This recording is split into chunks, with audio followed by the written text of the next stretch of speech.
Joyous, joyous. Somebody's gonna be vacuuming while I'm trying this.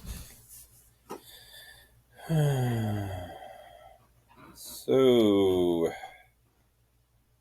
this video, like the guy, like I don't need men's comments, but I can't stop them from doing it. I've come to realize that. I don't like that, but hi there. I've got an inquiry at this point.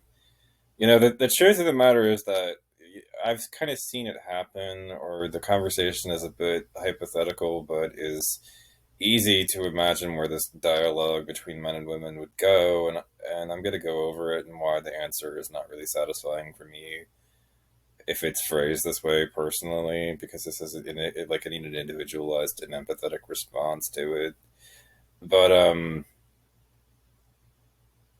well, I don't need, but would like, my life's not going to be over if I don't get it. So here's the thing. I no, I have to preface this in a huge way too, unfortunately, because otherwise you're gonna think like, oh my god, this guy thinks that with like men are more oppressed than women. Like, no, like categorically, women are just objectively the more oppressed of the two. If men are even oppressed at all, you know, I gotta say it. Like, I don't feel like a special class of like specialized victim in all of this, but I will ultimately admit that I have noticed the imbalance ultimately, and I've seen it in action, like in my own life when I'm hurt feelings wise. And, I even am honest about it with people at all that, like, as a guy, we don't really get as much of people reaching out to us to support us emotionally when we're going through something. And it strikes me that when my female friends are going through something, it's like you could just look at them, say they're upset, and then see the comment section as everybody kind of, hugs, sending positive support, and everything. All that. And I'm a guy and everything, but it doesn't mean that I don't, like, I'm not like completely invulnerable emotionally. I'm not, even if you think I ought to be, like, I'm just not. Like, I don't really care what you think a man is supposed to be either. Like, I've got feelings. I'm a human being. I have the same sort of emotions that everybody else does. So I gotta, and that includes women. So I gotta ask though.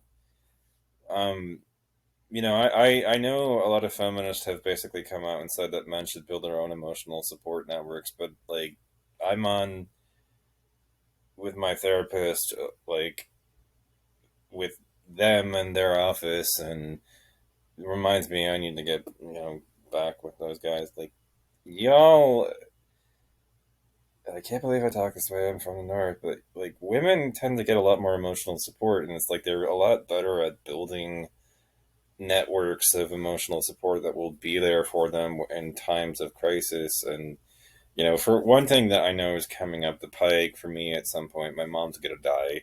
Like, she's old, so that's gonna happen. I don't like every time I say that, she's like, "Thanks for," and I'm not trying to be insulting. It's like this is just an inevitable, outcome that's coming. Everybody dies, so why wouldn't you at some point? That's gonna be really bad for me when that happens. Okay, I gotta ask because of all that. Like, since it's so rare that men really get the kind of emotional support we really need and should, you know and a lot of it, you could say, and you tell us we should build our own emotional support networks because of this. But I gotta admit something. I'm willing to, like, categorically say women are the more suppressed and, like, have to deal with a lot more shit than guys do.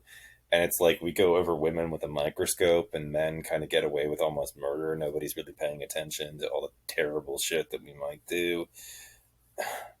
They don't go over us with as much of a microscope, and even if they do notice us misbehaving, they're like, "Ah, just guys will be guys. Men are like that, just that way. That's just how men are."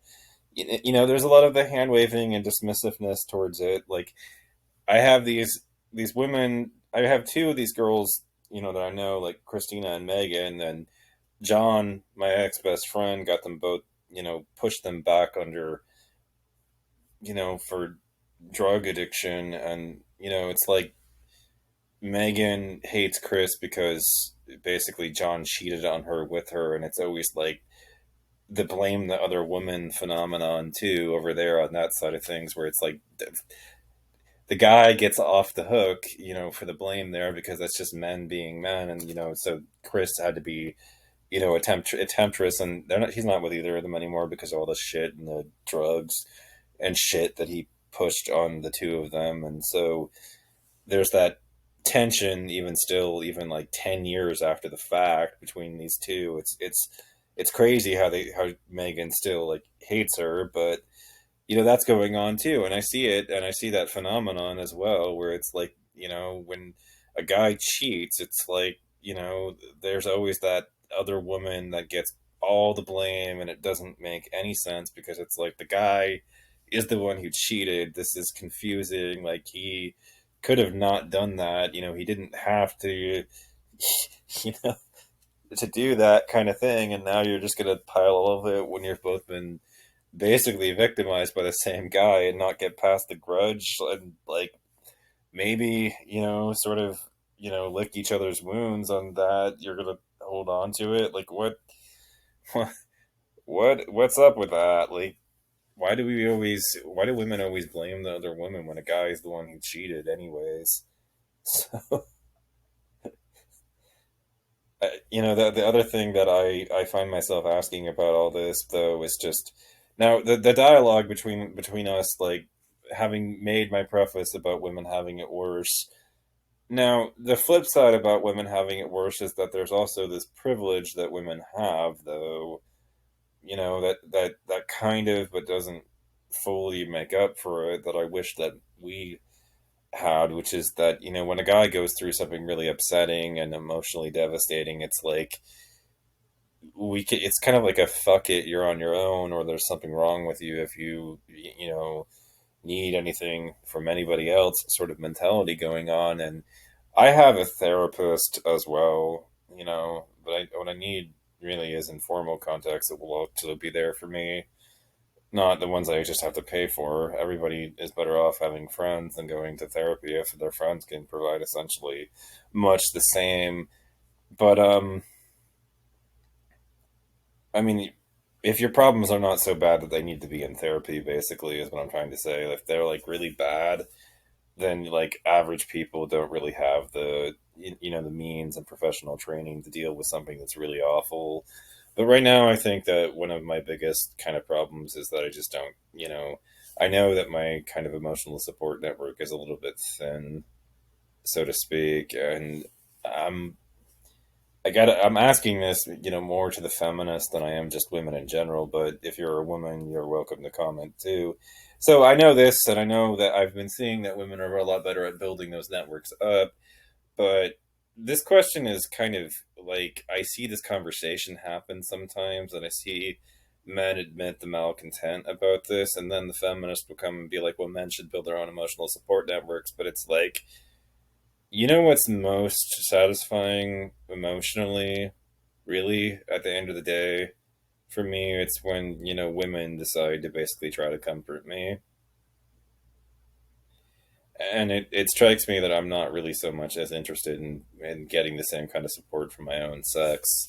I'm not sure it really would do as much good, really, at the end of the day, for, the things that, I feel, and it wouldn't be quite as validating to get it from men as it would to get it from women. And so I'm asking this question because it's like it's going through my head now, where it's like, they are better at building emotional support networks, but it's like men don't really have access to those, and it's like, is there a way for a guy to cross that boundary and get that, and if so, how would a guy go about getting it? Because, like, holy shit, I would love to have it. I'm jealous, despite the fact that I know y'all, as ladies, have it worse, and I know y'all is improper. So, you all, you, women have it good in that regard, but it's not good, broadly. You have to put up with a lot of downsides for it. I realized, so like I have all these trans men and that I've known over the years, and it's like I suspect that a lot of the jealousy towards men that those types feel is that men are not like every time a man does something, that people disapprove of or something, or does something like cheating, it's always kind of a dismissive hand waving away, like, oh, that's just how men are, sort of, but we place way more expectation on the opposite sex. We place so many higher expectations on women that we go over with kind of like a microscope. But yeah, like I said, one of the reversals that kind of somewhat makes up for, but doesn't fully make up for it, is that you'll get more emotional support. That's just kind of the reality, and I see this going on, and I just wish that I had the same, you know. I'm not saying that being a woman would be better, but I'm just saying I wish I had this one thing that you have. Now, one thing that happened recently that devastated me. Now, I'm gonna say this. Now it's different for me than it would be other guys, because I at one point started investigating. I had a question, but it was kind of almost rhetorical in nature because it was trying to get other people on board. It was like I went and did this, and I asked the rhetorical question, but then I went and researched it for myself, and God, I almost wish I hadn't. So it was just, like, why is it that men or doctors that used to be against abortion somehow switched sides and became, some of the loudest and most outspoken voices in doctors? And what were the voices before Roe, like, and saying about that particular issue? And then I went and digged into it, and it's like you've got these people that, tried to pierce it with various instruments they stuck up their, nethers, and tried to pierce the fetus. Like, women will get desperate if you deny them choice and do, you know, incredible things to stop this from happening. Like, just awful.